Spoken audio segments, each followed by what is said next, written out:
नमस्कार मंडळी, या व्हिडिओमध्ये आपण बघणार आहोत गुळाचे एकदम परफेक्ट प्रमाणात अनारसे न कडक होणारे आणि नरम राहणारे।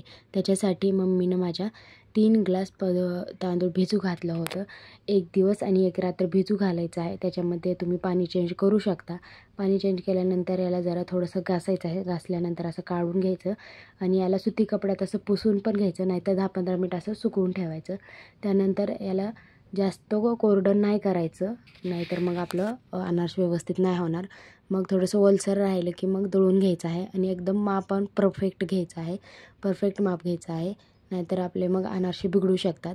त्याच्यासाठी 3 ग्लास तांदूळ घेतले होते। मग 3 ग्लास वाटून घेतले आणि ह्याच्यामध्ये 3 ग्लासला 1 किलो गूळ मिक्स केला आहे आणि न पाणी टाकता ह्याच ओलसर तांदळामध्ये असं मिक्स करून घ्यायचं आहे। बघू शकता न पाणी टाकता कसं पीठ झालं आहे, हे बघा।